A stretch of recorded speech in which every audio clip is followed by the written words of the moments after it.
سبحانك لا علم لنا إلا ما علمتنا إنك أنت العليم الحكيم.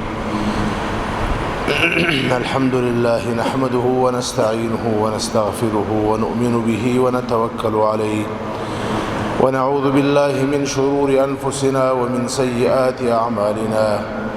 من يهده الله فلا مضل له ومن يضلله فلا هادي له،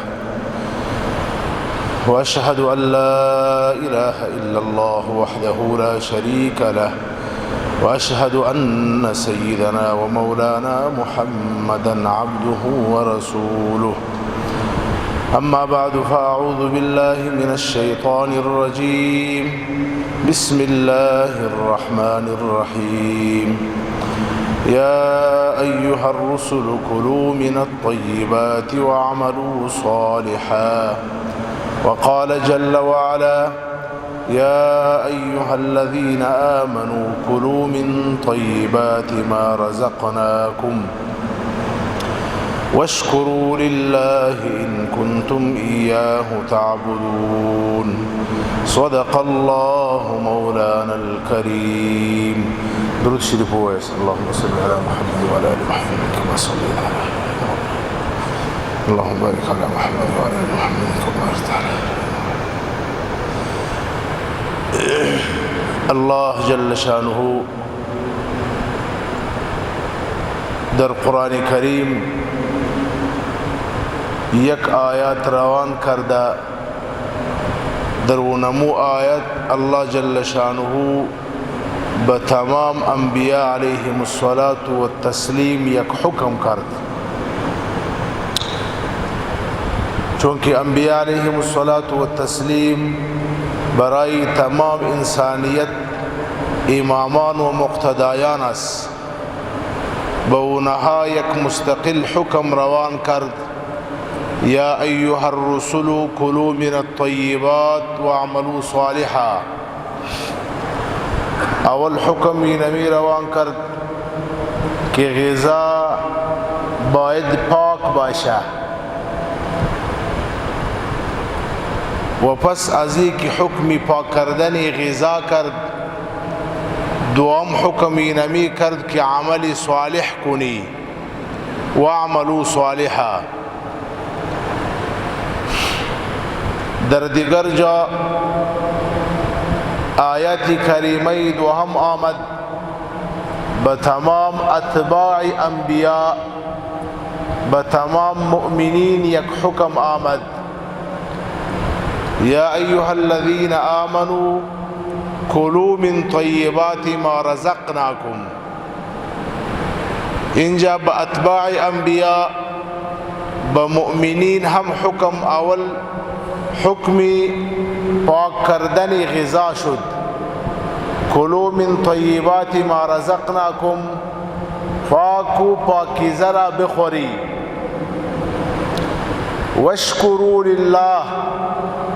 دوم حکم آمد که شکر الله تعالی ادا کنی، و شکر الله تعالی عمل صالح نیک اعمال کردن اینمی شکر خدا تعالی است. اینجا حضرات مفسرین رحمهم الله در هر دو آیت اینمی یک سوال میکنه که اول حکمی غذای پاک شد. با انبیاء علیهم الصلاة والتسلیم هم اول حکم پاک کردن غذا شد: کلوا من طیبات. و حکم دوهم حکم عمل صالح شد که واعملوا صالحا. با عام مسلمانان هم اول حکم پاک کردن غذا شد، و دوهم حکم اعمال شد که واشکروا لله. شکر به معنای عمل است، حالانکه اصل در زندگی یک انسان عمل صالح است. در زندگی انسان کی اهمیت داره، عمل صالح عمل نیک اهمیت داره، زیرا که انسان پیدا شده برای عمل صالح. وما خلقت الجن والانس الا ليعبدون. پیدا شدن انسان برای عمل صالح و عبادت است. ولی الله جل شانه در هر دو آیت حکم عمل صالح پس کرد. اولا الله تعالی حکمی پاک کردن غذا کرد، حکمی پاک خوردن کرد. حضرات مفسرین رحمهم الله جواب میتا کہ اصل مسئلہ نمی است کہ وقتی که غذا پاک شوه در بدن انسان استعداد عمل صالح پیدا میشه. اگر غذای انسان پاک بود پس از او ممکن است که انسان عمل صالح کنه. اگر در بدن انسان غذای ناپاک داخل شد و انسان نمیتواند که با اونمو بدن عمل صالح را بیاره.